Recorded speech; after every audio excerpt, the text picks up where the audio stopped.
lakle lakle Inspector Tayai Tayai Tayai Ahan Ramaktada Inspector Tayai Tabiri Basingu James Haruzamna Taramnok Chabugaloina Ikok Nona Kurumchari Quite Sangba Monodrama Amo Uriba Inspector Tayai Ngasigi tangkak tusu puduna lakchari lising amaga chatre ka tarani pan suba tangka chatha zariba wari sigi paringdana puran bagi ka tarani toy suba saro sanduk chariba thorumasi aikhoi gi irakta thongliba thawdo wathok ka mari leinaba crime gi case sing de yumpham oiba wari sing madu tanatana thogalon chanaron kanglon kaya marum yauraba tangkak amani mamangi tangkak ta dona tabikre abema unaning badagi druba amade itona customer care gi miyoi sadan mapada call thokki masigi matungda abema Pukri the Sakri Hype Wapam Hiraki, Ponadu, Virgin Pakalaki. It over the Bridget, Wari Sanaki, Adubu, Wari Sanaba the Pau, Pona Recovery, Ponadu, Tamkiram, Amarumda, Pukri the Sakriba, Abema, Drew Bamadi Itogo Unaram, Mapamatu the Bridget na, Itomba Pudunalaki, Amadi, Pukri the Kanatana, but told me Inspector Tayai, Mapamadu the Laki, Wari Sigi, Maka. I quite a marola Masuguma missing a city in a bonnet. No coin of marolama, Nuxinaba Tunadabagi, Haduga Kainabagi. Ngawduna yu thakdunu leiraba mi amabu wakhal tahalaga anauba punchi marenam da lagnaba nakoi ni na kanu honari nakoi ni gi wari sisu angakpu orini tasengna harabdi makoi sisu police ta already promotion kadna karino SP ga oibe yara dog janida nungsi nungon gi damak tadi makoi ani se kari haidoino ojani haigadra kari haigadabno khangdre de sir mana bu piba yaba jani akoina mana pining aidi leite adu nakoi ni jo sumane sum khana chaina dana sum tawleradi as mamai thangdadi bira dum karagni ko 미기 호나링에 되나 거의 뭐난 토끼드나 강디도 어자강왜 좀 아코지 좀 뻥원 호나자리 봐야더니 좀 능시자로 거우버니나 좀 능시바면은 능시버기도목도 와자버시디 까리 항원이 좀 뻥와 와드는 호나자리니다 타박 레이터바이시쇼 와디 와브자닌 서 나트라네 드로바 강디 서 오늘이부도 마이 파카도리브라니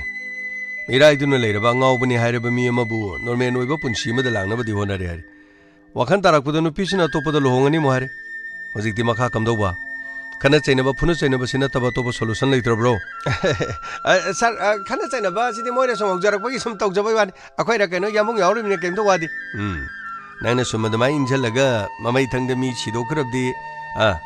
Yamung Si, Zel the Changraga. Nang na tante leong ne ai jinang kaura bro sir adu ga ji tawi ya bana thire sir punamak loina khanjari bani sir atai din atre phone number amtang piba lakcha bani phone number du pibam he leitana customer care saraga ne price phangni ne ta high road customer care sarum moi makhura do ita paisa lak bani da makhura do pai dirga di khara du phadowa makhura do paisa lak pudi waje loi thoimni customer care saraga option 1 da namu 2 da namu haraga last di wari sum chana ram di I kadra angang madana mo re tu mu thalubni adugi sounding da ma chu ita tanazar ku jani da number budi pdp kre lodi logre magi number du do akoina kon ta hon ga dabsu som nakanda amaduna som hidak lang tak tak tan khotan to hujudi yu gam da thak bana tre da adu sidagi di soidana ma call di paira ni ne khale sidagi di phare du di khana chena ba yaw do ba oina bo hanar akoi shu bank ta lut to ba mioi kharagi khongol le rakoni makoi gi khongol le koi kana li makoi kana kana no hai ba koi soidana khangkan as kari no hai jibo sar hoji kan jibo mo koi ne sonda nung sinung won gi ne makan honari kharab no paisa huran bagi muk tori smen man ta de ta tori hoji matam ji aroi bini ko pura khangde de kari hai ga dam pare de dino koi ju sal koi shu sana ba tor ai koi mioi kharagi khongol le ru ki adu ga ne matungda sigum mami sigum onjana raga khana chena bagi thabak tor akoi chana ba tor pani sir khana ready lo shala ta kari hai ba hai de sir adu mai nang option no khajikta dani ne mi gi khudong ti bai ji mi ne khudong sa ba lo khrabadi matam punamak to koina duma khudong sa ba logani koina dung ngani hai ba leita bani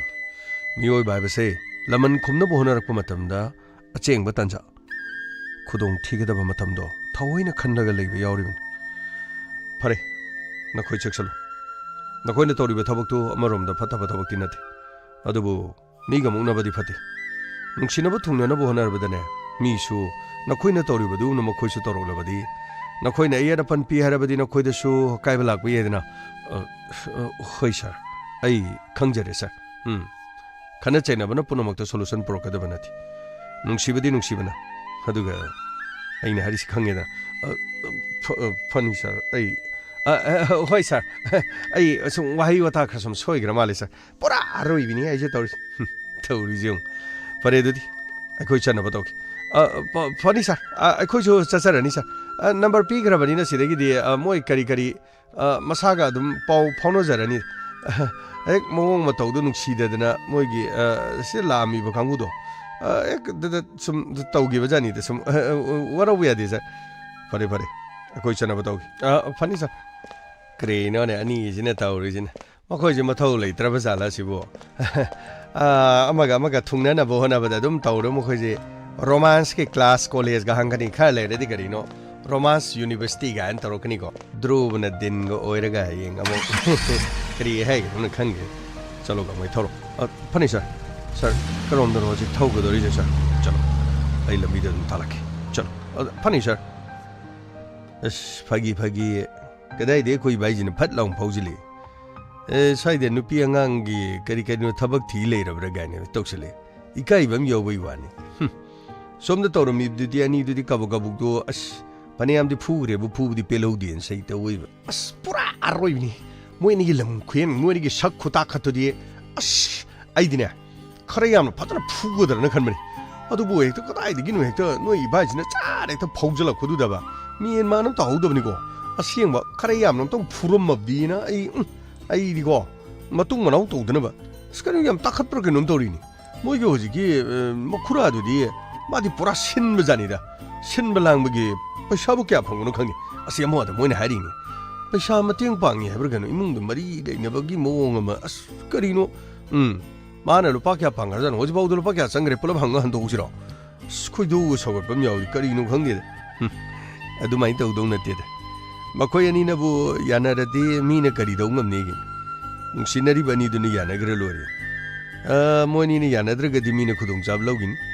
अदुबो मखोयनिनि यानारगदि हौजिकसु अइ वादि अदुम मतम लेइन अदुम हाइजेगे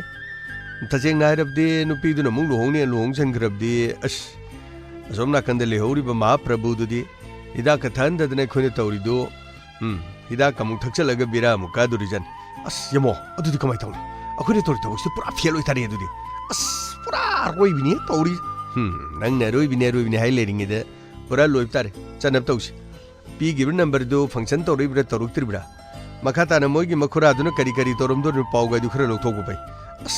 customer क्या साबसु यारोने तौरिदो मोइ मखुरादुना customer क्या दो खोइने साइने खंगरे बसदि अस खंगरे करिन तौदोइ याद्रगा करिनो ताबो संत पुरगा लागतामनि गेनो अनिदु direct उनहलगा Maiga चरारगा ममिन येंगनरकांददि थमोय थोलकपु वाइसिंगदो हाइनरकांद कैनोमदि दुम लाकदौनि नुंसिबाजे दुनि अदुमाइ तौदना मथुम मरांग हौरगलबदि अखोइने खांगम पोदेदा मसानबु करिनो येंगनिंगद्रबा हाइनिंगद्रबा ngangningद्रबा दुदि लोइयेबो अदुबु नुंसिनाबाइजे मौसा करिनो दुम तपताइ नुंसिनारखरम हाइनरुबदा अमुक नुंसिनाखिबनेना अमुक निंगसनदौ लेत्रमने अदा वरौनबगी अदुगा मतम अदुदा थोकिबा थौदोवा थुक्तुगी खरा निंगदोन पोमनगद्रा अस खंगद्रेदि अमुक अखोइनदि खल्लिबा तौरिबा असोमदना ताबोसंतना तौरि मोंदुगा लाव चनब तौसि करी इफेक्ट लाय अदु येंगस नुंगाइदौरि करिगुम्बा पीगिबा नंबरदुदा कॉल तौरादि फै याद्रगना करिनो मोइ नंबरदुदा ताबोसंतना कॉल तौना तौरगने फोन तौनबदु केनोम तौसिलावसे चसिलावसे अस खंगदेदा तौरि थौरनि लावने अदा ओइ यमु अस आइने फुबदु खरा पेलौदेदा खरा यामनंदो फुरमदि पदो यमबुनु कावबदा मदु तरा लाइक खोमनगा ताबे पेलिदा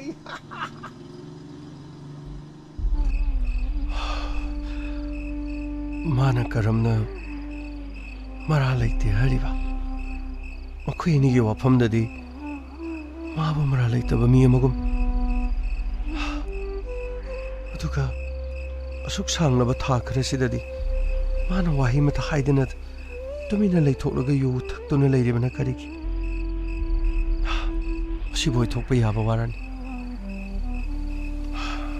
तौबदि मखोइनिना हाइबा वाफम अगी मिना उरुबदि नथि अदुबो आइना करमनादि खंगनि अदुबो मखोइनिनादि ओइदबा ngangbadi मानदिसे आइगी वाहौना lekai asidamo mipum khudimak nimbu mo ngangnaran ai fajafam se mata leitida he toli da ko nupi oi binangi mapongse ai thamoi da kari leiriba aina namgo kari ne haina khanjaki numit adu ikai kilana nangi nanak talak to na ina punshi ki lai punshi na se haiduna nangi nanak ta phauba chatki adu ai gi mai chokani khanduna mana sumagi mayam amadi matai mabuki iduna ai bunumit adu da yumda dumak thadorki aina cycle thoraga lakhi nungsiba magi mafamda oine zarubani khanki adu mahak nati oi nang tabra oi tabra bema abema kai dorgi khato ai tumme oi tumba natine wari sanasi amto tholo khaton thiengi ai tumma bane kono wari sanarasi ai yaroine karino nangna mi khara wonjanna wari watai sanara tawridubo ai khoi gi mai se sopan ge na tawri bro ai nangi da muktani ne ai no onari basa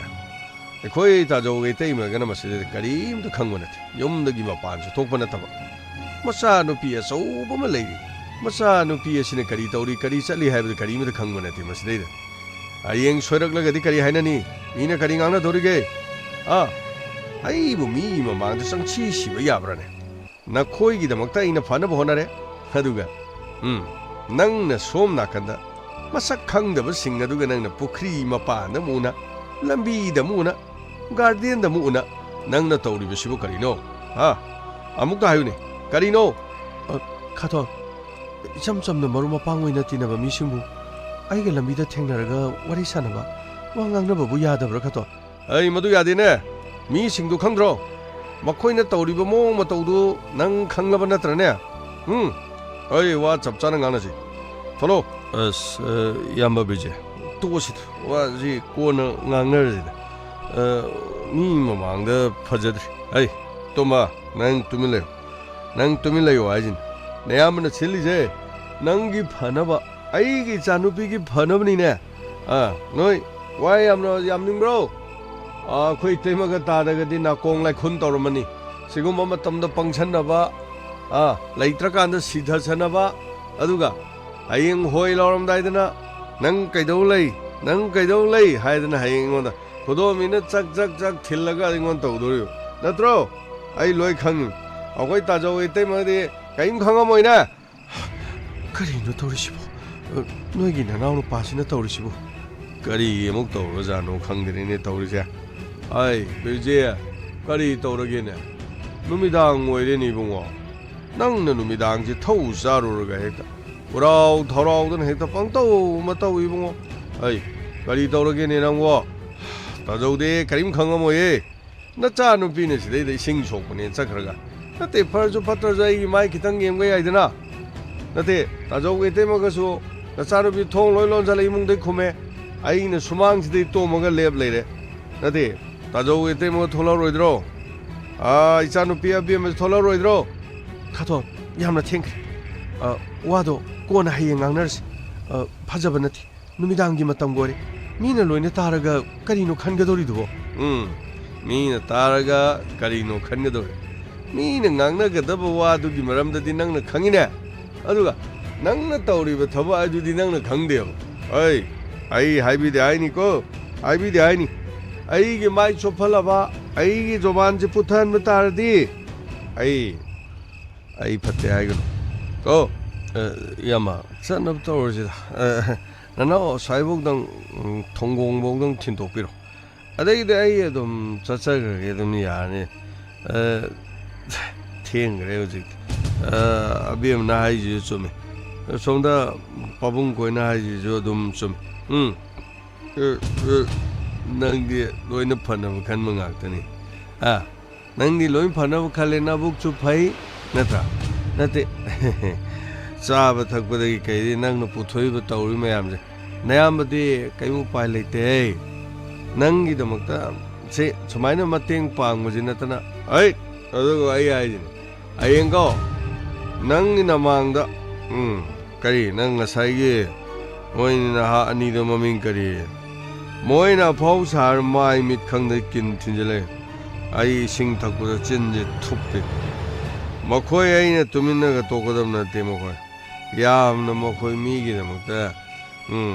चेंजोंग मांगजोंग तौबजिंगदो आई तुमिना खक लेरोय खंगरा तुमबा आई तुमिना खक लेरोय आइजिनि यामा बिजा तोसिता मी ममांग इकाइजबो वानी अखोइना ngambaju nate Meena फूरगा थममनिना नुंगसीमा सुंगलांगी मैसा खांगबा हाइदो अदुनि आइदि कैसु खंजबबु लेइतेदा नुंगसीबगिदमक सै जाबबु अदुम साजगे हारिन नुंगसीबबु थुंगननि हारदि यामा ननाउगिदि अदुम सै जारजु अदुमक साजगे सिदनि दाइदि ओइ नंग पोंगमलांगमले नंगी नमाइदो मीना किन्न थिनमदो आई नुंगाइबो निंब्रो आई नुंगाइबो निंब्रो अदुदि यामगी माइदो मोइना फनेयाम थिनगिने आइदि खोंफम जाउदबे तुगिबनिदा पुकी मपान लेखोंग लेबि खितंग नानबदुदा अदुना लमददि लेकंगदगो ओरदिगो मखोइनिदो ममाइदुदको किनजिनने थम्म याबनि मदुदगी मोक हेंतोखिदो मखौरी मंगक समदुदा मुक्सु थम्म याबनि किनजे अदुबो यामा तोजे यामा आइ आबेमा नोइ थोलरो आइरो ताजो नोइ थोलरो आइरो तसेंना हायदे आई अंवारो इको कैसु नतबा आंगांजिंदुना युमदा कस्टमर केयर सारा फोन पे पा तौसंबा अखोय आबेमना मदा हराउदुना पुकी मपानदा थोगा नोफे तौरगा तौरिबा लीलादो मदुगी लीलादो मत याम थुनु लोसलो मखा ताना अदुगी लीलादो मोना तौगुनो अदुगा आई वा याम गानिंगदे इमुंग असिदा मीन होनखिबसिंगदो नोइ लोइ कावरे नत्रो अबेमा ओइ आई नमित नाबाइजे मी पुंग खुदिमक लोइना मित नारंगदम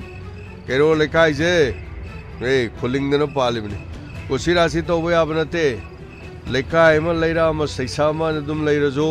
मोइगे लेखाइदि चनरिबा सैसक्तो आइगो साइदा तौबा यारोय अमोना हुजिकि मीसिंगदुगा लेमिनरंबा तारदि नंग नखुरा आई फत्तेना नंग हाइनो ओइ आइना हाइजिनि करिगुम्बा आइना हाइजिगि मायोक्ता लैतारदि अफबो ओइरोय अफबो ओइरो हाइजिनि लौयमा आई थुंगानोदो थिनोपिरो आई चसगरे अदुम ngang dum lei lo sasio sidai ai tomba nang yam pangde au chasilo ai chale go ai ma thindo ka na muksang khini ai wa chapsa ngang na gini ai jini koi ta jo ge te mono tumi lei thoi do adu yaroi adu sunga yaroi ai jini go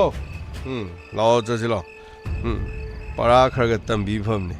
khang da basing ji mamit tu khudo mi ne chak thin na tak ta ba अदु खंगददि करिनोने मोइगी दमक्ता सुयाम होनबीदना तौरो मी मसक खंगदबा हौजिक कानि मी मसक खंगदबा याम लei तसेंगना हारबदि यंगुने करिनो सिदैदा चुंग भिरान चाबा सक फजबा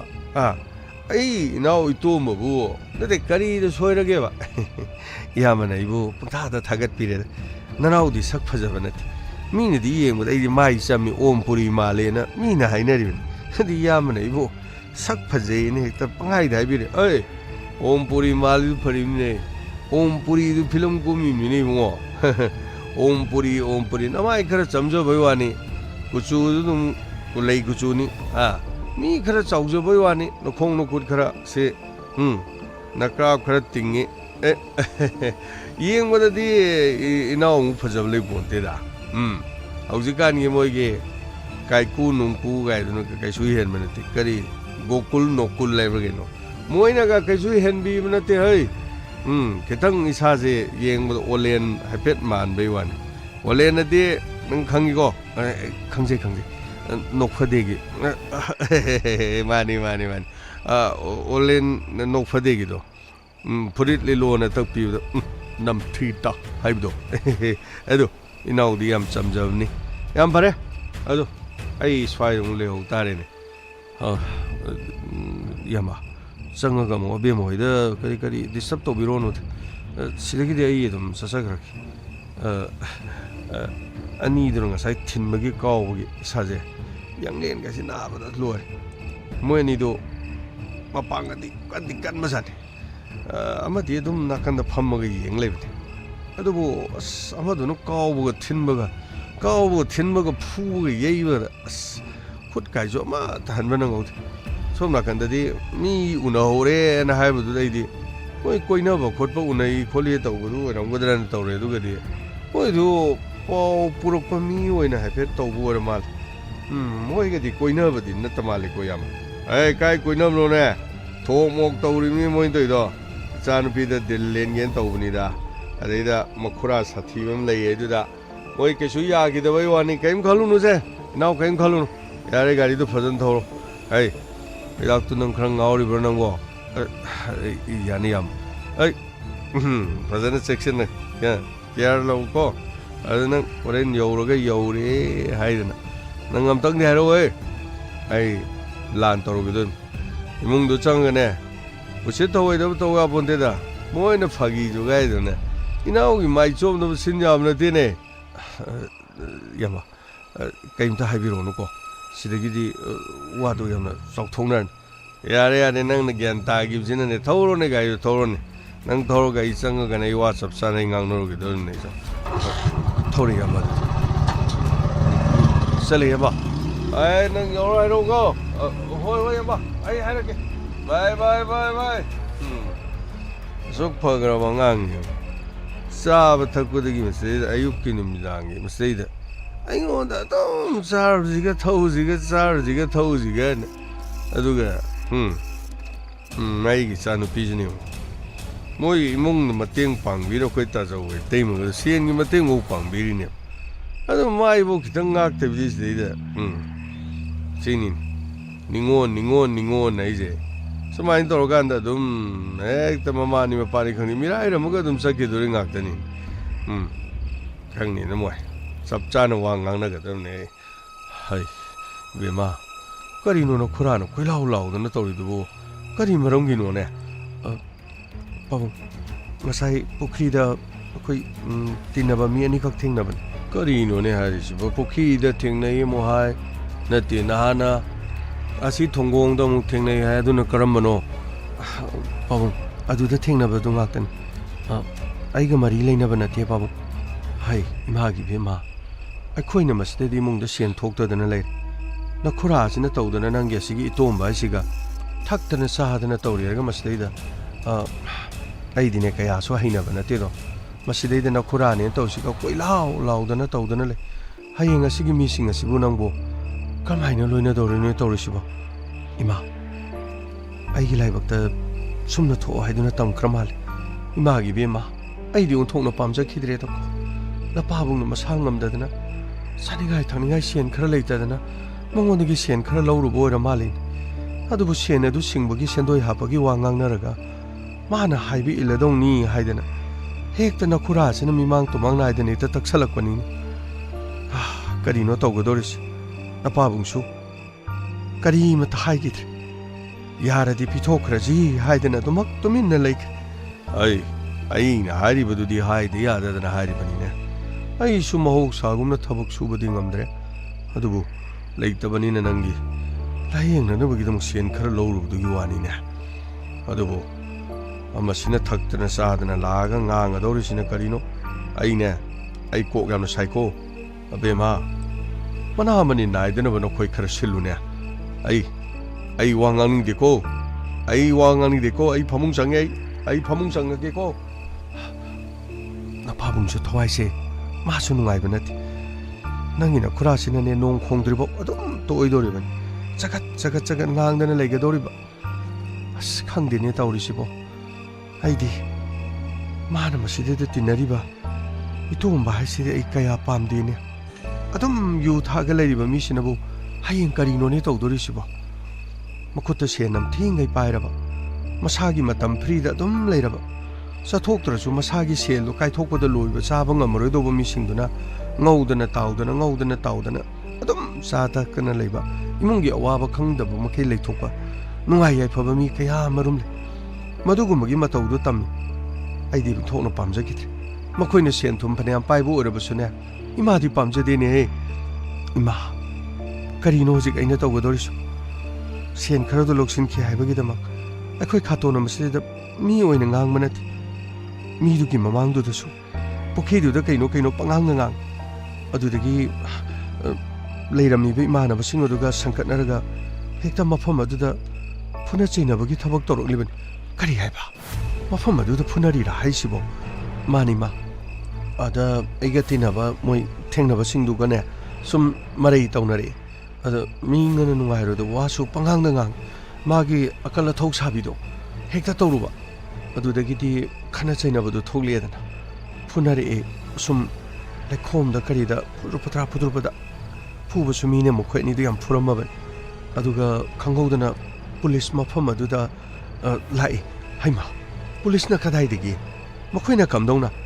police तुदी Chumna थबक चटपो ओर माले अदुसु ध्रुवा इतो हारिदो मखोय एनिगी खंगनबा police ओर माले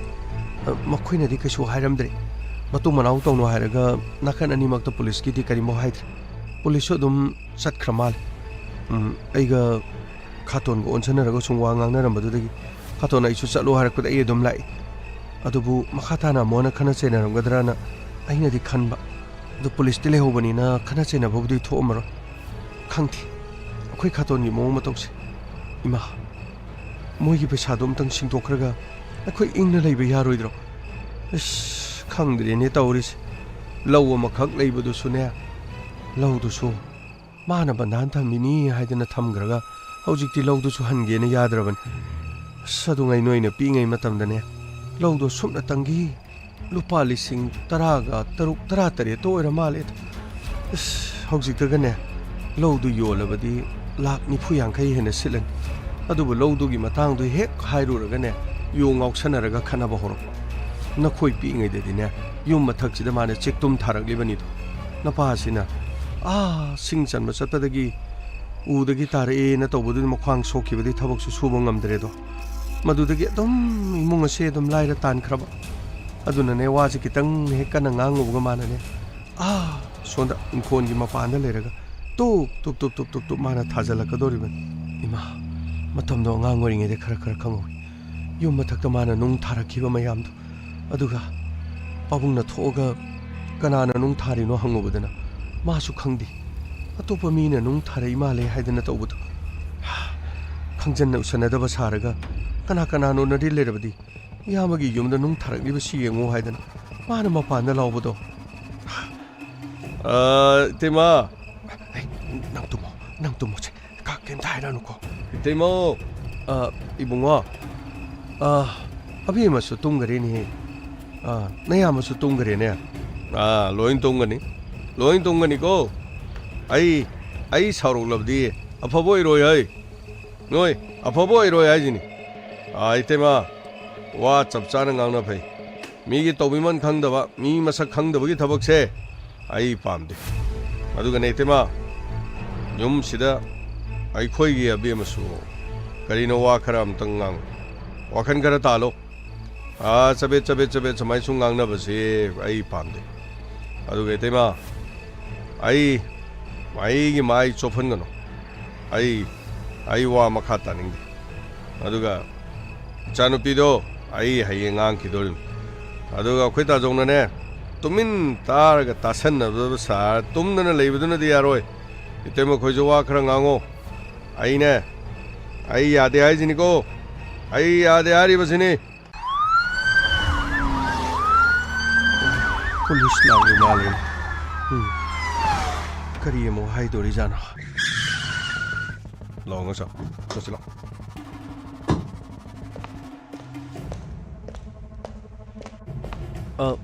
लाओ इबुंगो चंगो सिदा इमादा Mona मखोय अमोना call तोरो खिद्रब्रा Ibungo अइंगोंददी मखोय अमोना call तोरो खिद्रेने इमादा मोना कॉल तौदबई मरमसिना कोइनगाइस अदुगा बेंग अमा लुट तौबसी सिदैदा लोकर सेन क्या मरो मांगनबा यावरि इमागिदी लोकर दा इबुंगो आइदी लोकर दा करी मता थमदेने नहावाइबुदी आई लोकर दा पोचै खरादि थमम अदुबु इचानुपाना दिल्ली दा फ्लैट अमा लैनी न तौबदुदा मागी मतें खरा ओइननबान अइना लोकर थंबा सना लुपा खरदुदी अइना लोइना काइथोखरे ओ अदुदी लोकर पोचै इमागी थमबसी काइथोखिबदी चही अमा मुक्ति फारमदरा चानुपाना फ्लेट अमा लौबदु अदुगी मतमदा ओ अदुदी मतमदुदी माना फ्लेट अमा लौबुगी मतंगसी मिंगोंदा वारी साखिबा वारी साखिबा आइसी थोदोपो वारी साबदी लेते अदुबु इमा खोइना फ्लेट अमा लौबुगी वारीसी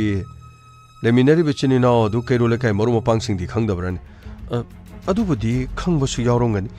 अदुगा अꯩꯒꯤ ꯁꯦꯟ खरा खरा टेक टेक सान्दोꯛꯆꯕꯗꯣ अदु खंबा स्वाइदगी मी खरा नुपी नुपा खरा सोदुम मदुदी खंगमगनी बोइबुंगो मी खंगागा करी तौरे हाइबगे बुंगो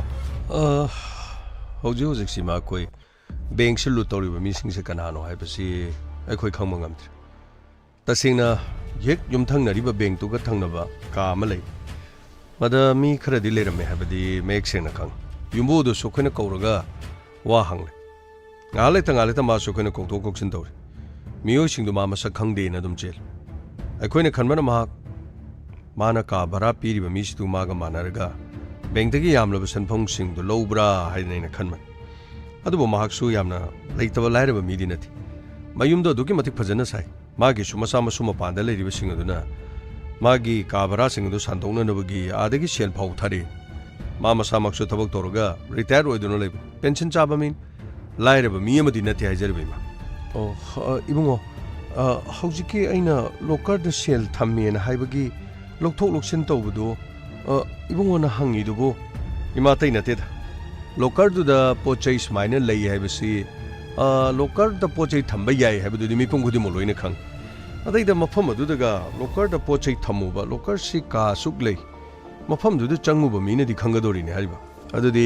इमासु मफम अदुदा इबुंगो मखोइना मफम अदुदा चंगबदा अइगिदमक्तने शो अमा पीबन शो दो अइना दुम पाइजबन अदुबु मखोइगी शो अचौबा अमा लै अदु हांगतोगा कादुगी मनुंगदा चंगमन कादुगी मनुंगदा चंगगा मखोइगी बैंकि मी अमदि लाबना दुम लै अखोइना करी थमिनो कैदोनो हाइबदि मखोइसु येंगथि अदुबु मफम अदुददि कैमेरा सु पांदे अइना मखलिको सिदा थम्मी पोसिबु मखोइना करी खंगोइदोइनो पोचैजि खंगदि मखोइना लोकथोमदि पुंलोइ लोइनि दान लोकरदा थम्बा युमदा पोचैदु थम्बगी मांगबा खोटपगी अकीबदुबदि फै हाइबा तारेनि बुंगो अदुबुने लोकरसि अमु मीनो हुरान खरदि गायना अइना खलगने हंतकी थौदोग सिदा थोकपै वान इस अइनाने अइगी थम्मीबा सना लुपादो लोकथोमदा तारदि अइगिसु मांगदोरिबनि ने बुंगो इमा अमबुरे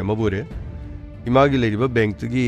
अकाउंट यावरिबा सेनफम सिंग अदु फिक्स डिपॉजिट की सेनफम यामना चाउना इमाना थमी हाइजरिबा अदुगा इमागी लेरिबा सेनफम सिंग असि मी खरना खंगगा इमादा डिजिटल अरेस्ट तौनना होनरबो अदुगा अखोइना मफम असिदा वहंग पांगबो मतुंगदगिदि इमादा कॉल तौगनी हाइबा मी सिंग दसु अमहना कॉल तौरखिद्रि अदुगा मखोइना कॉल तौरिदुसु इंटरनेट कॉल ओइना तौबनिना अखोइना आईपी एड्रेस पुथौनबो होनबदा आईपी एड्रेस अखोइना पुथौपा ngamthri यामना हाइबा अदुगा हारिबा थबक सिगिदमक एक्सपर्ट यामना ओइबा मी खरदि यावरि अदुबु इमा मखोइ अखोइगी खुत्तगी मखोइ नानथोक्तुना चटपदि पांगमोय अखोइ यामना कुपना थिरि इबुंगो अइदि हुजिक सुलेफम चाफम खंगबा नथि मखोइनाने पुलिसता ताई अदुगा नखोइना पुलिसता ताकपदगी थबक असे अखोइना सेल फंगद्रिनी गा हायरगने युमदगा ममाइ ममित खुमजलगा अइंगोनगा कियन खंगनबा लाकद्रा हाइदनने अइदि पाबु पखलबनी नि बुंगो इमा अदुगुम लेरबदि अखोइदा पाउ सोइदन हाइबिरकदबन इमाना हाइबदगी अखोइ गेट असिदा पुलिस थमदबन तसेंगबदि इमानासु युमदे हेक लेबगा गेट लोनसिनबा अदुगा नुमिदांग युमदगी मपान थोक्तबा यामना सेक्शन लेबसिदा अखोइना इमादा हाइद्रबन अदुबु इमा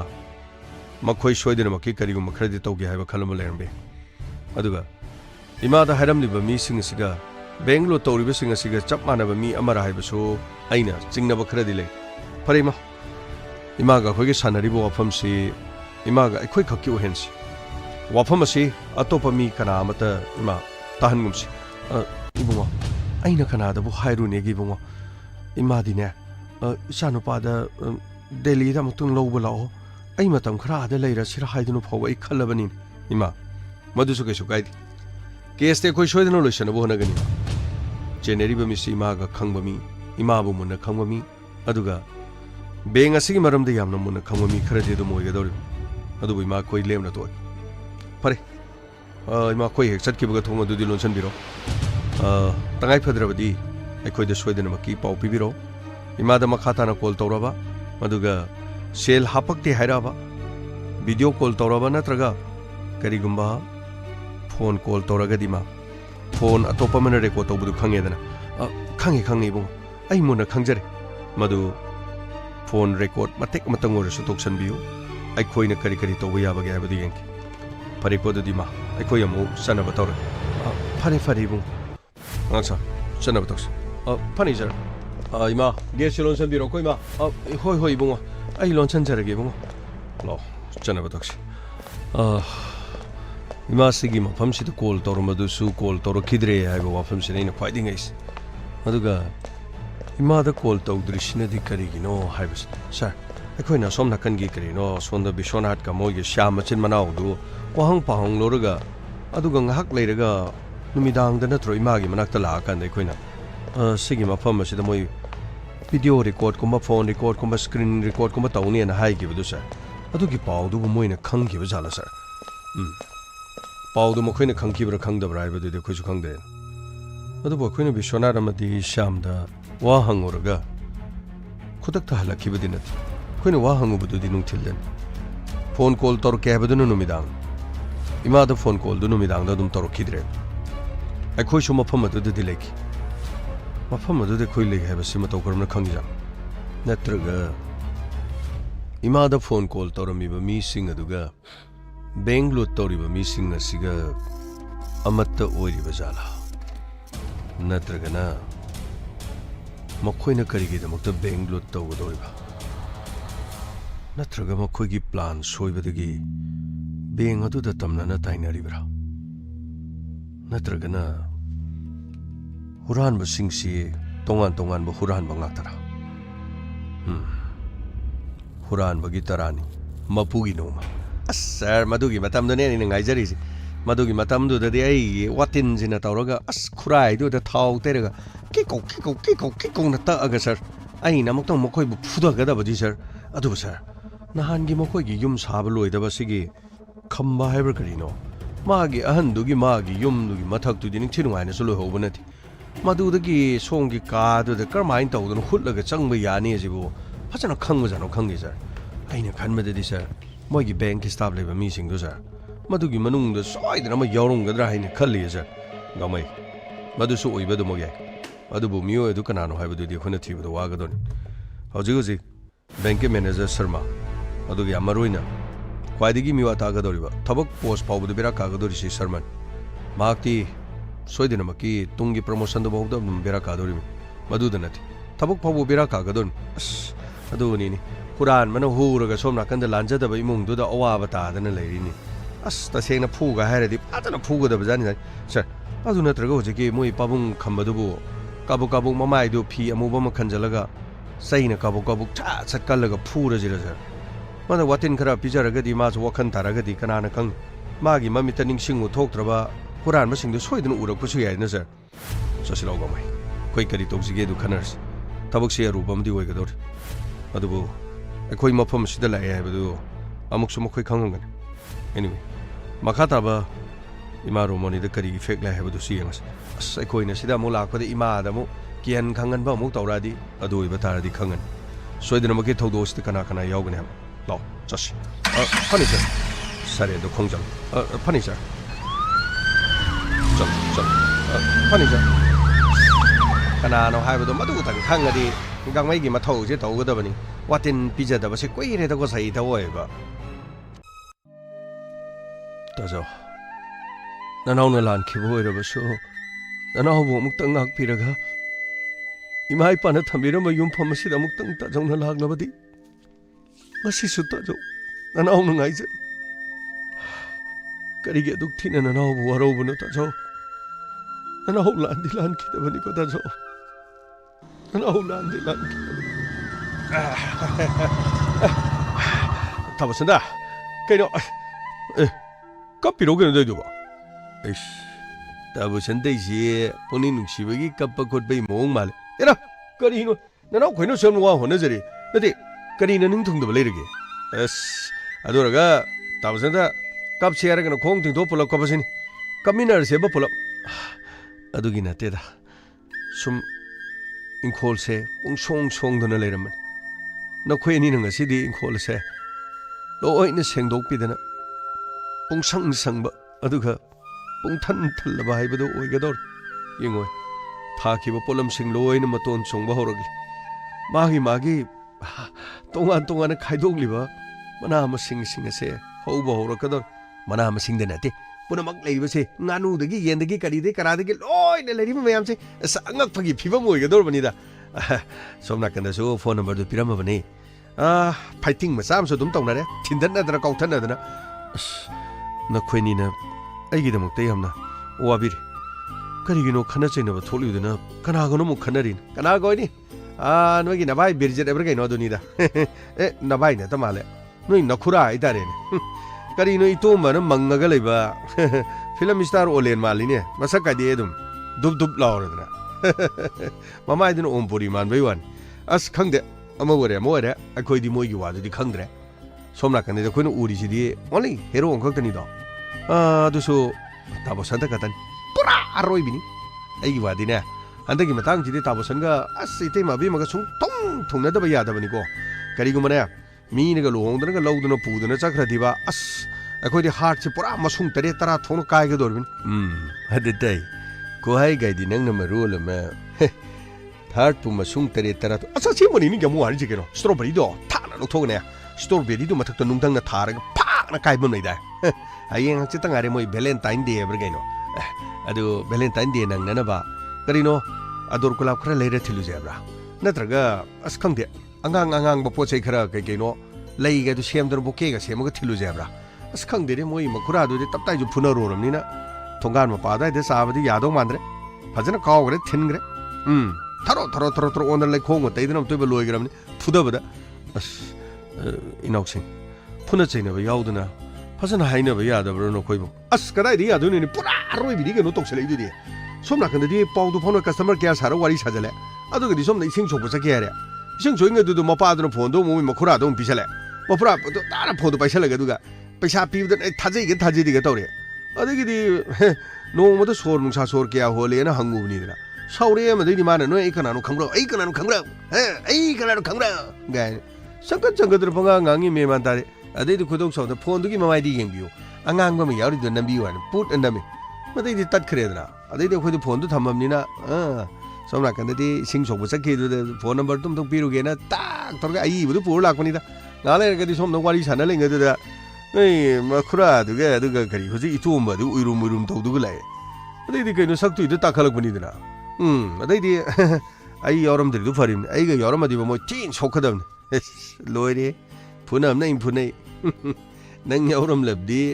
मीने नखुन सागा लेथेरोइदरमनि नंगो अस काइदोदि गमो अखोजु खुनगा लेनि गेदरगे एस यामुनो अखोजु पंगसोन सोनमदन पंगदो उरा माले यामुंग लेरे सम तौबिदबा वारिदा यामुंग लेत्रगे अखोजु दुम तौरकनि फै मथंगदी नंगी तरन नमुग येंग तारेन अस यामुंग वारी केदरगे अस कइनु खंगदे पुरा रोइबिनि सैता ओइबा यारेस सुमदोक्स फोन नंबर दु पिरमनिना फोन दुदगा मेसेज का थारक्तरेन तबसंद करिमते येंगदब्रो अइदि फोन गमते येंगदेदा फोन द सुम वारी गुम्बा इसेगुम्बा पावगुम्बा खरख येंगमन अइदि कनामता दसु फोन तौनिंगाय सु लेते ऐंगोंदसु कनामतन फोन तौरकनिंगाय सु लेरमो अदना अइदि येंगसु येंगलुथि अस करिनोने हाजिबो मेसेज तक चाक चारबरा करम लेली गायना इतैमा बेमना हंगा अमदि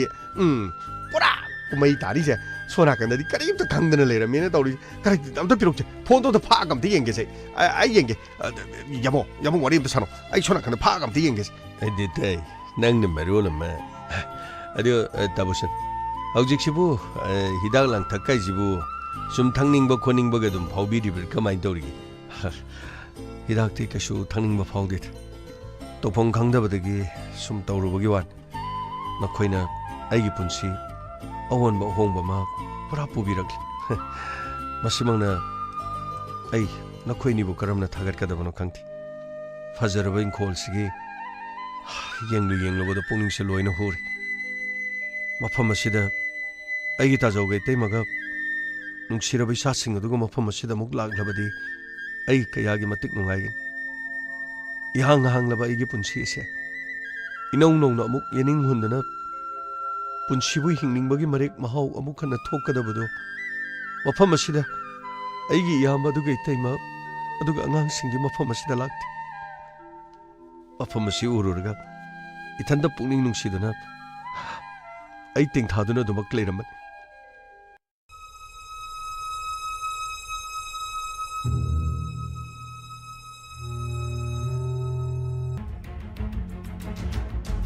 अस याम यारेद हौजिति तिंगथाबई मतमदु लोइनि हेनग्रेद लांदर लोर नोंमदी सोइदेना दुम युमसिदा दुम मराइ लाक्चनी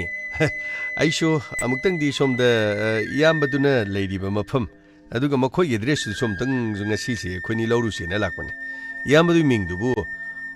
तजोगी मिंगदी बिरेन हाइबन ओ अदुदी मफम अदु एड्रेस तुगम तंग खोइदा हाइबिरबदी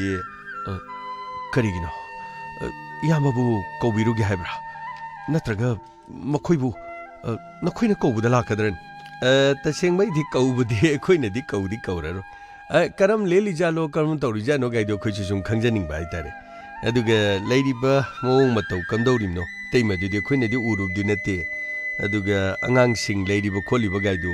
करम लेली जानो गाइना हाइपे सुम खंजनिंबै वानि थोइदोकपा थैगिदि लैबजानति एड्रेस तुगा खोय अमतंग पुजरगा करी तौगे करम पालिनो करम लेलिनो इदो अमतंग थिगचरुगे सोम नाकंदा इतैमा बिमगिदि नंबर सु पिनरमनिना यामनसु हाइपेट करम लेली करम पाली गाइना मेसेज काइदो दुम थाजन बसु गाइ वैलेंटाइन्स डे गाइसु लाक्लमनिना पाखंग अमो इना हाइतारे ध्रुवा मधुमक्ति अइनाति नुंगाइररोइदा अस मदुदनिने लुरी वाफमस नुंसिबना नुंसिबगी मफमदा नुंसियैना हाइ मतमदा हंगोइबा फाउजलक्तारबदि मदुदि अदुम खरा लुगिदोरिम अखोइनादि सोम नाकंदा पुंजनबा नै तिनफमजु होनरी सोम नाकंदा मो यामना दुम खाइदोंनबो होनरगदि नाकंदा दुम नैना लूना दुम चेंथोंनखिदना ममै थंगदि सुम फागी लामनगिदना सुम तामथोंनगिनिको हाइबै वानी सुम ओइनबनी सुम तामनखरदि हयेंग लामनखिदोइनो लामनखिबाइसि अदुम पुरा कौनरोइदोरिमनि कौनदबाइसि गांगनरोइदोरिमनि गांगनदबाइसिदि अदुम पुरा अदुम करी हाइदिनो पुंसिगी ओइना लोइदोरिमनि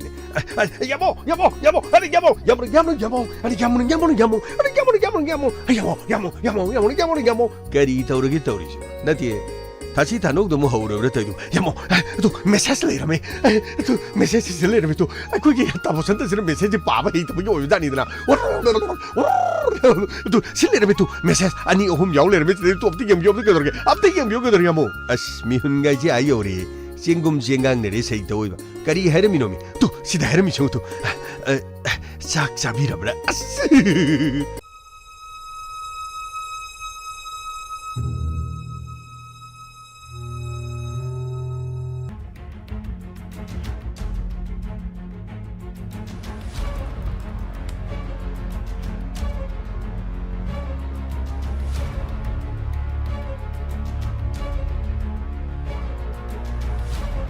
करीनो हराउरिब्रे नंग सगोन नोपुदु मालिन तौरि नति करीनो मी नंग तदु असिया मोसबो हराउरि दु करीनो मे अखने नादे होनबदु मदुगी माही फंगेब्रा बसिदि माही साको दरु नुक्सिबगे पन्थुंदो नक्सलामनि नसिदगिदि अस यारे के दरु पुरा रोइबिदि के रोसिदि नुक्सिनबदु सुनु पखुमपिराबदु करीनो सिदि दखो यामुनो नति करीनो हराउद्रि जुबु गैगिनोबा हराउ बयु अब्दि हराउ इंगाइ खोनि अदु तबसन सिसि थि थारामिसिबु नति सि कयु हलौद्रबु तैजु अस कयनु खंगे खोइ तबसन दि मेसेज कासि कमति येंगबै तबर खंगे तौरिस अइदि सुमाइना मेसेज थारमनेदि खंजु खंगे तु सिदा हाइजो चाक चाबिरब्रा नगाल लेरगा मिनिट मंगा लेरकांदा अइबु खंगिद्रब्रा अस तु याम नुसिबो अफमनि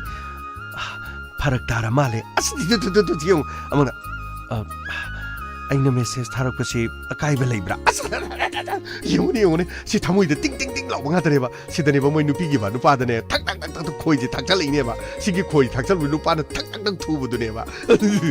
ꯑꯁ ꯑꯇꯣꯞꯄꯅꯤ ꯅꯨꯡꯉꯥꯏꯔꯦꯗꯀꯣ ꯆꯩꯇ ꯑꯣꯏꯕ ꯁꯤꯗꯒꯤꯗꯤ ꯇꯥꯃꯣꯆꯥꯅ ꯍꯪꯕꯤꯔꯣ ꯑꯩ ꯈꯪꯖꯍꯧꯗ꯭ꯔꯦ ꯑꯁ ꯑꯩ ꯉꯔꯥꯡꯒꯤ ꯐꯣꯟꯗꯣ ꯃꯃꯥꯏꯗꯨ ꯌꯦꯡꯍꯧꯗ꯭ꯔꯦ ꯅꯍꯥꯛꯅ ꯁꯨꯃꯥꯏꯅ 이렇게니 ꯈꯪꯗꯕꯅꯤ나 ꯉꯁꯤꯗꯤ ꯅꯪꯅ 이렇게 어떠나 누가이저래 तसेंना 하려보다 नंबु नुक्सीदुनो लेरिबनी गायना आइजलगा नंबु नुक्सीदुना हिंगलिबनी इसाइगा मते हम थोक सकजनजारी केदोरगे अस फोटोकोनी द सहिदा ओइबा ताबोसा करिनो सिबु करिमदो खमरोइदो तइसिबो करि हादिनो खंदे अइना मो हाइरोरगा अस करिनोदा नुक्सीबनो नुक्सीबगी मफमदो नुक्सीना हाइबदो करि अस नाहावाइदे करिनो कोइनादर खोतर उनादर लेरबदो नते इनाउ नौना मकोक्तिगे हरकबदो नते अस अंत गाइखोद खरसु ओइनेजगिसन तराई तराई फागी तानमसु फरुई खरसु दुम केनरगा हाइतरिन ताबसन सिदि दुम पाकुम खुमबिरोद अखोइने सिदैदा दुदाना हाइरुबदे कया नुंगाइरो हाइरिब अदुम फनबदु ताबसन से दुम तौबिरोने अस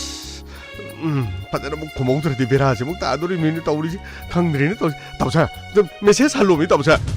वरियसि मखा हायेंगमु ताबिरसि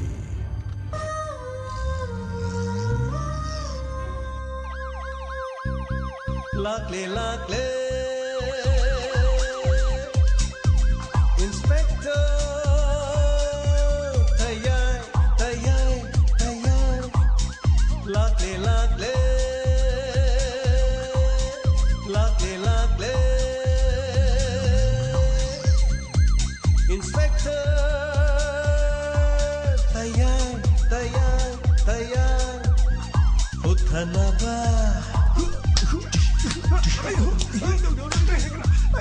Kanbinaba. Thank you, sir. Welcome. Uthanaba. Kanbinaba. Inspector. Tayai, tayai, tayai. Lakle, lakle. Inspector. Tayai, tayai, tayai.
하나나 다가자리 아시기 인스펙터 대야이 리싱어머가 짜트렛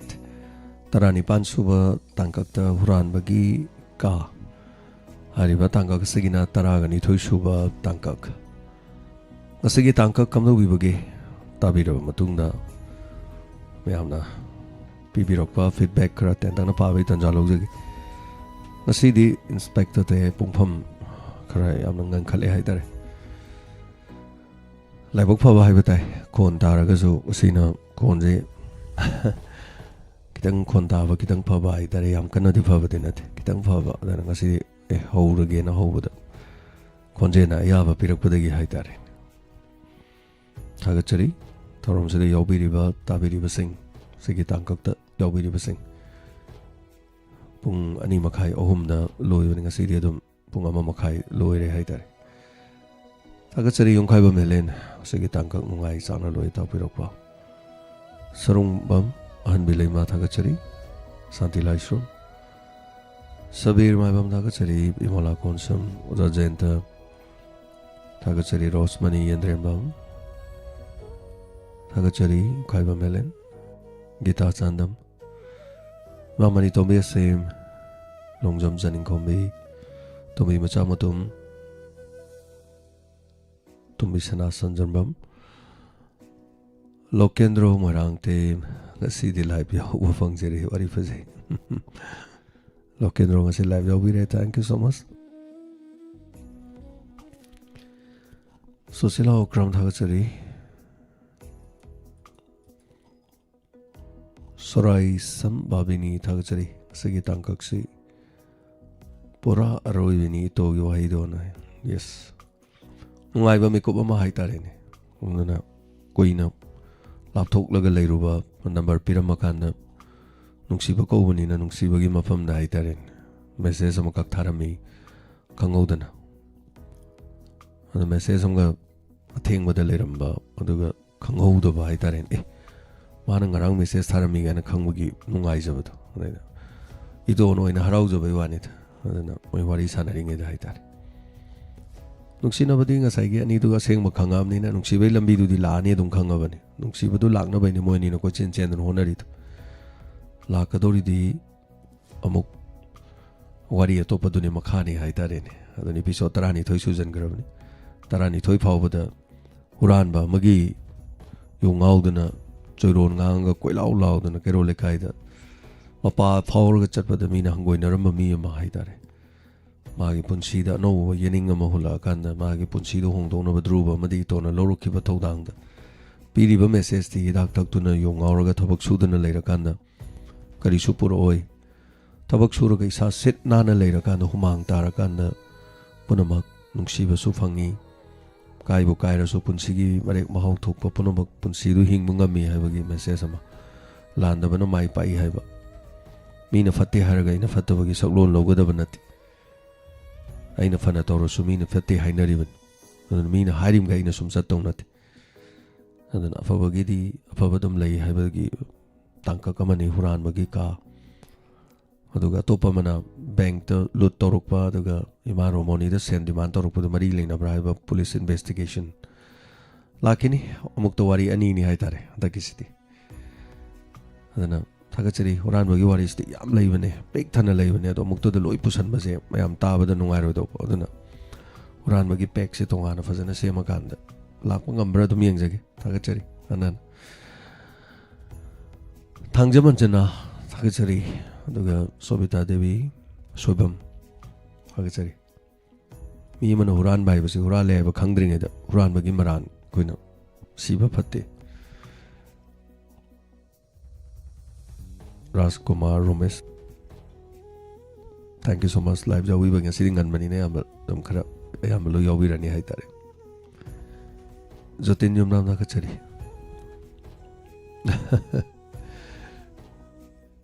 Thank you so much. P.I. Somila thagachari.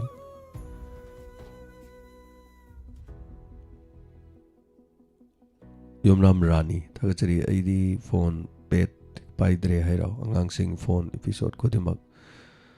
tarami yomnam premjit awang ziri oh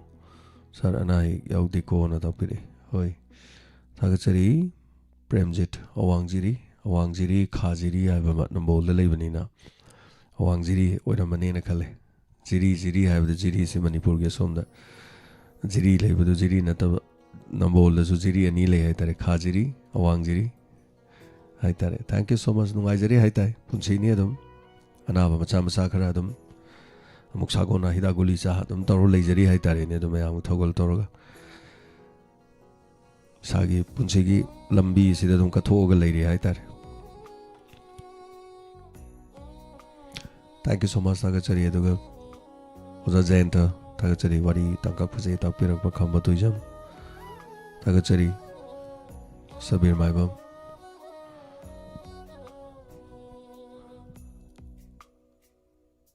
Indu enam net nungai tre na takpi net nungai tawaje khoi gi da di kasu tawda badi male adu madam gi net ta ori jala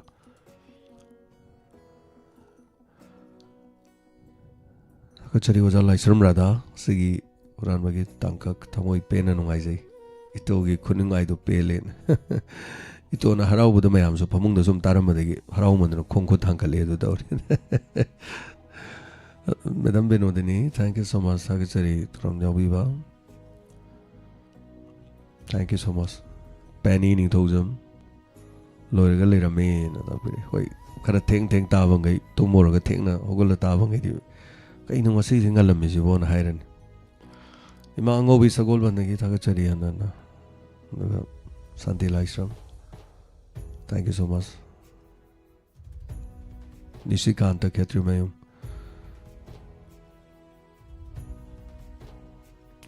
Tagachari comment pa da basu dum yaure chingka ki ba haitare ko mayam.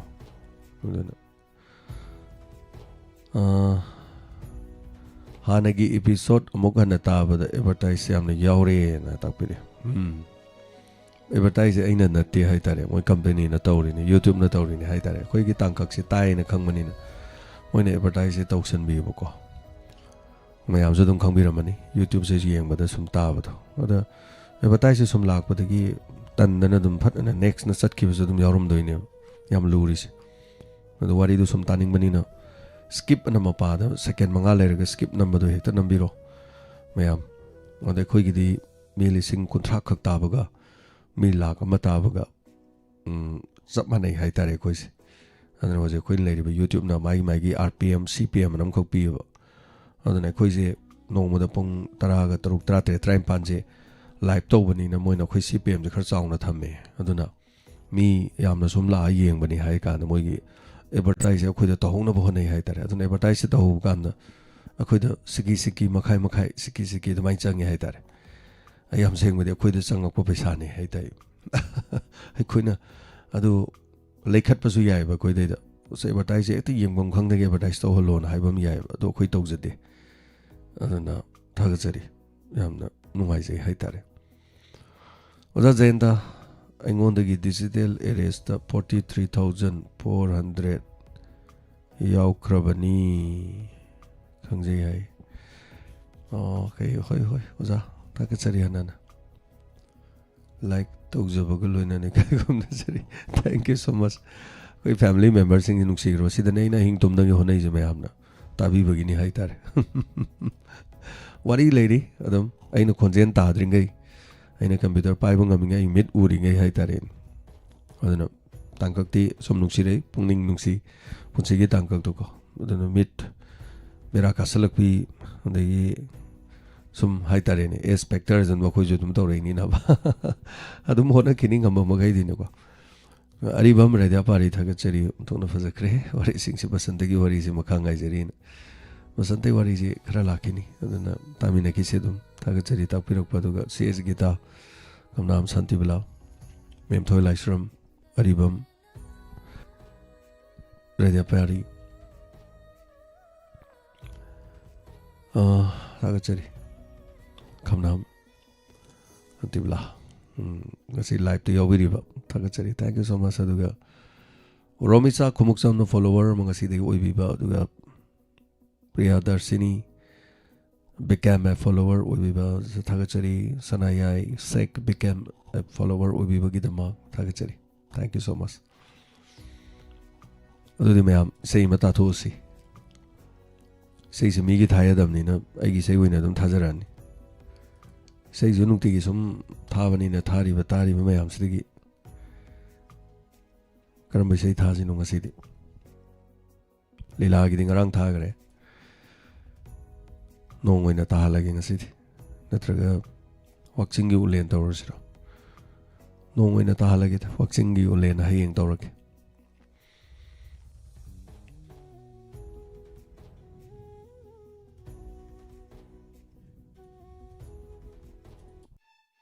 Jubusini, ay napamliba.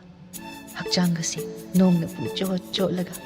Nang ay nung siwari sa hawaduni, ay napamliba.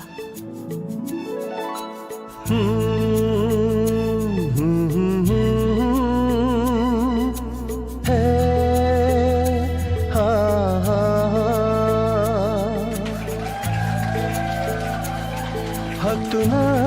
laire igi mayekna Tungshinduna thamli nangi nungshiba Hatuna laire igi mayekna Tungshinduna thamli nangi nungshiba ꯄꯨꯟꯁꯤꯟꯕꯤꯔꯦ ꯅꯥꯟꯊꯣꯛꯄ ꯌꯥꯗꯅ ꯍꯨ ꯑꯣꯟꯗ꯭ꯔꯤꯕ ꯅꯪꯒꯤ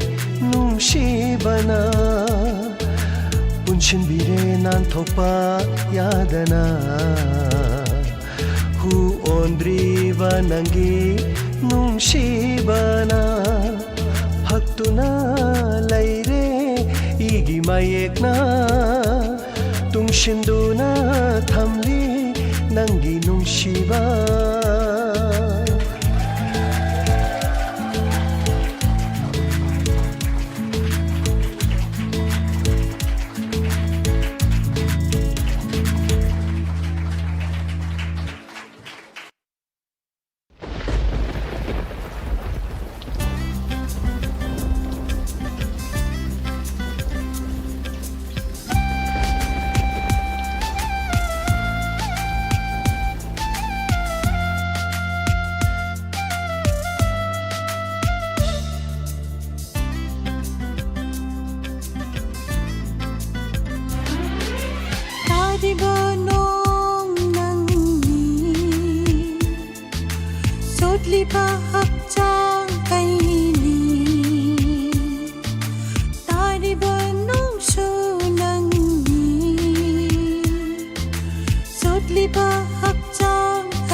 왕리바니 아티야곰 낭나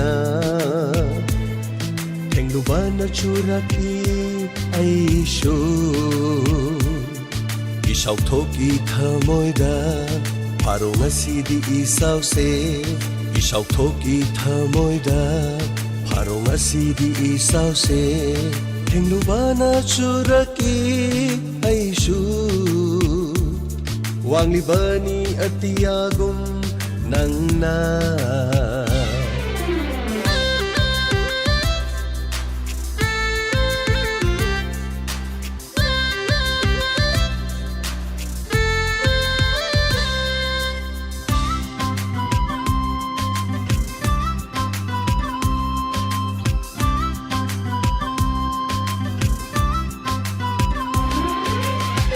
빅나 쪽라비 학장니 팡라바라 아팜바 난기 두콩 탈리바 농릭나 항리와 항미싱미싱 탁로 두콩기 이리 홍리나 쪽라비 학장시 홍리나 쪽라비 ingla lai zana the ta nau bi ku chuda khang phang khang de thamoi lep khinu nong su thamoi inot karak le ingla ba lai zana thing ba da ingunu sina aibu hongdaba mi phamni aisu indaba pamini aisi tanawi uri gom nangna hariba nongsi nangni sotli ba hakjang aini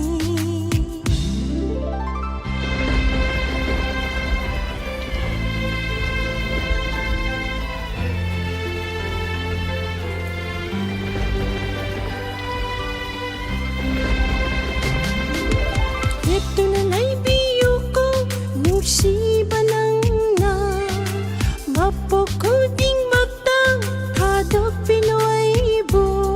naramtot na hinjagay punsi na lomringay naramtot na hinjagay punsi na lomringay punsi lomringay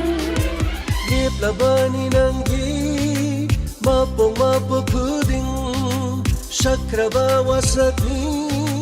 hong la roi amu nangna ꯑꯩꯒꯤ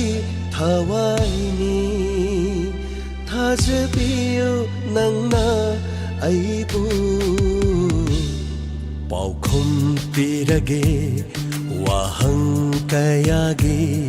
ꯄꯥꯎꯈꯨꯝ ꯄꯤꯔꯒꯦ ꯋꯥꯍꯪ kaya kayagi Tariba nungso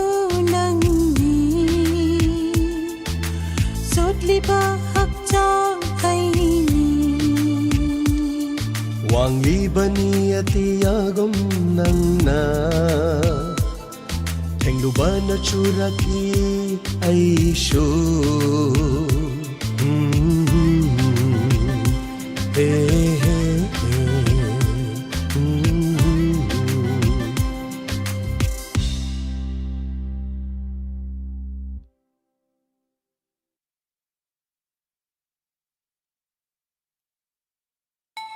Thank you so much. Sagachari punamapu hanana.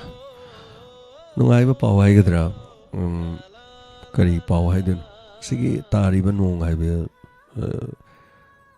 seije Manipuri film amada soidana haptore. Siam luba gamanu. Seije waza Ranjit Nithaujaagi film amada seije hapage eno jana haibire adana isaise hapani haitare adu tawbudi se saiba khonjen nupi khonjen je Manipuri gi saiba mayam se gi melo sakpa mana sakpa tare adu kanano haibadi khangdri man haija doini na adu so haidoini yabira kuduna saktoini adu na tariba nong haiba haitare sigi ningon mowa haitare niko ningon mowa gi saisi film de ningon mowa oiroi atopa film ama oine adu dei dei sai soi hapane kari film oi doino ai de hewa na majragi na ai de han boy doini film dei sai mai lei ba ga si na film dei sai man lei na ba ga na ai never ai hona gi de ai ta adu adu yahon gen ha ra de dum ai thong law no dum hang mideng gi wang mada na hoi film ama kak na me dis de long kak dei dei sai ani yaung ne na nam ne lai bak thi ba hai batai no film du da isai mari manga hena yaw graba ai gi du ga hapsala di sai taruk tare na sudoro ba haitar ana matam du de Manipuri film di sai yam hapa jam chana ram da matam du di manga sai tare ni pang gi hapa me sum sana da ba sai de sum yamak ta ba de dum ta de dum hap ki dre haitar adum adai matang du da isi kitang ningba kitang kai tak ka tau gi bane ai matam du ga no da ne yam na ngaling matam ne haitar 2004 dai da ne